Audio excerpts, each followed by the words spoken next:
दोस्तों, एक दौर था जब लोगों के लिए नदी पार करना इम्पॉसिबल हुआ करता था। बता दूं कि मैं आदि मानव के समयकाल की बात कर रहा हूं।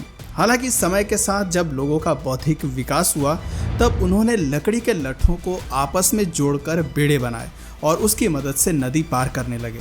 समय के साथ बेड़े ने नाव का रूप ले लिया और 1776 में जब स्कॉटिश आविष्कारक जेम्स वॉट ने भाप इंजन का आविष्कार किया तब अमेरिका के जॉन फिच ने 1787 में नाव में स्टीम इंजन लगाकर दुनिया की पहली इंजन से चलने वाली नाव बनाई। और फिर जब डीजल इंजन का आविष्कार हुआ तो उसके बाद डीजल इंजन से चलने वाले बोट्स भी अस्तित्व में आ गए जो स्टीम इंजन से काफ़ी ज़्यादा बेहतर थे। कहने का मतलब है कि इंसान जैसे जैसे तरक्की की राह पर आगे बढ़ता गया, जहाज़ की टेक्नोलॉजी पहले से और ज़्यादा एडवांस होती चली गई। दोस्तों, पानी के जहाज़ के बनने के बाद जब लोगों ने समुद्र में जाना शुरू किया तो उनके दिमाग में समुद्र को लेकर नए नए ख्याल आने लगे। वो समुद्र को एक्सप्लोर करना चाहते थे, वो समुद्र की गहराइयों में जाना चाहते थे, क्योंकि उस ज़माने में यूरोप के कई देशों में समुद्री खजानों को लेकर अलग अलग तरह की मैथोलॉजिकल स्टोरीज पॉपुलर थी। लोगों के अकॉर्डिंग समुद्र की गहराइयों में खजाने छुपे हुए हैं और इसीलिए लोगों को एक ऐसे जहाज़ की ज़रूरत थी जिसकी हेल्प से वो समुद्र के भीतर जाकर खजाने का पता लगा सके। दोस्तों, लोगों की यही ज़रूरत उन्हें पनडुब्बी यानी कि सबमरीन के इन्वेंशन की तरफ ले गई। सबमरीन का इन्वेंशन कब, कहां और कैसे हुआ, हम आपको बताएं उससे पहले आइए हम जान लेते हैं कि सबमरीन असल में होती क्या है। दोस्तों, सबमरीन एक तरह का जलयान होता है जिससे वाटरक्राफ्ट भी कहते हैं। सबमरीन की सबसे बड़ी खूबी यह है कि ये पानी के अंदर और ऊपर दोनों तरफ चल सकती है, यानी ये समुद्र की अथाह गहराइयों में भी बखूबी काम कर सकती है। सबमरीन की इसी खूबी को देखते हुए इसे आज लगभग हर देश की नौसेना द्वारा इस्तेमाल में लिया जाता है।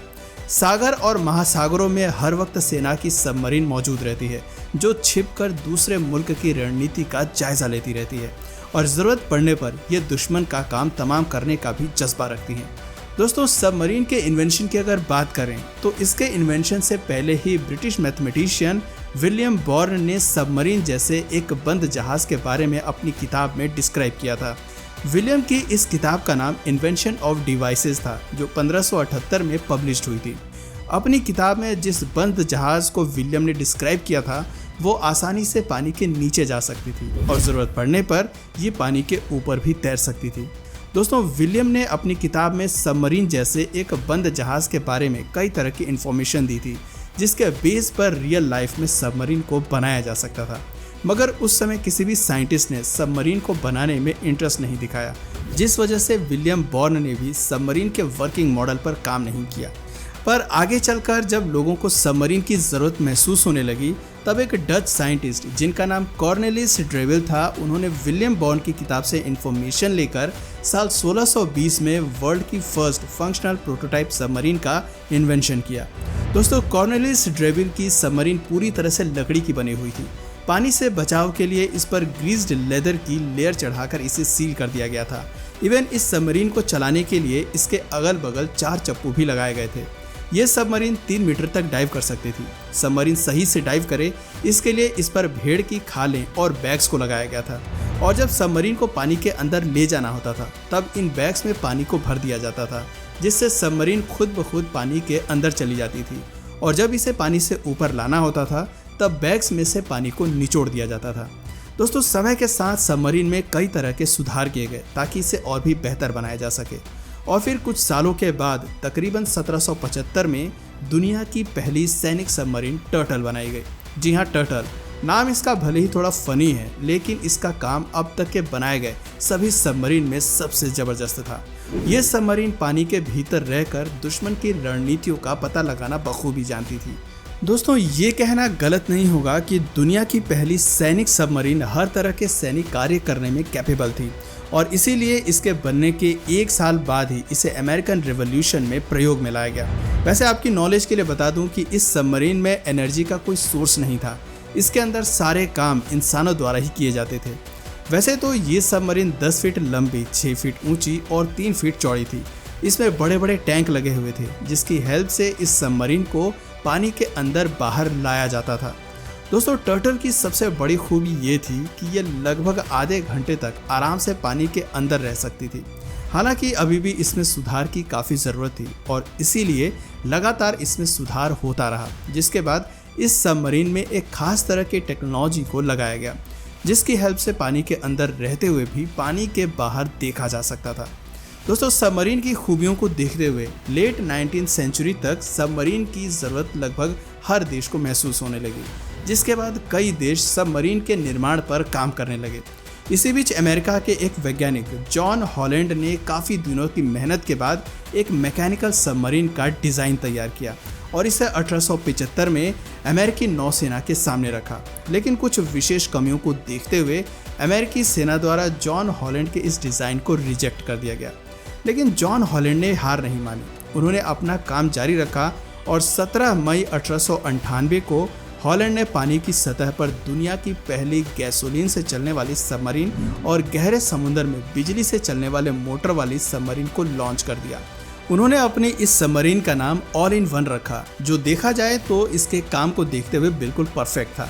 गैसोलीन इंजन से ऑपरेट होने वाली इस सबमरीन में पानी के भीतर नेविगेशन के लिए एक इलेक्ट्रिक मोटर लगाया गया था और इस इलेक्ट्रिक मोटर को पावर देने के लिए बैटरी को उपयोग में लाया जाता था और जब सबमरीन पानी की सतह पर ऊपर उठती थी तब गैसोलीन इंजन बैटरी को चार्ज कर देता था और इस तरह से ये सबमरीन पानी के अंदर आगे बढ़ती थी। दोस्तों, ये दुनिया की पहली सबमरीन थी जो समुद्र की किसी भी गहराई में डाइव कर सकती थी। दोस्तों, जिस अमेरिकी नौसेना ने शुरुआत में इस सबमरीन को रिजेक्ट किया था, बाद में इसकी खासियत को देखते हुए 11 अप्रैल 1900 को उन्होंने इसी सबमरीन को खरीद लिया।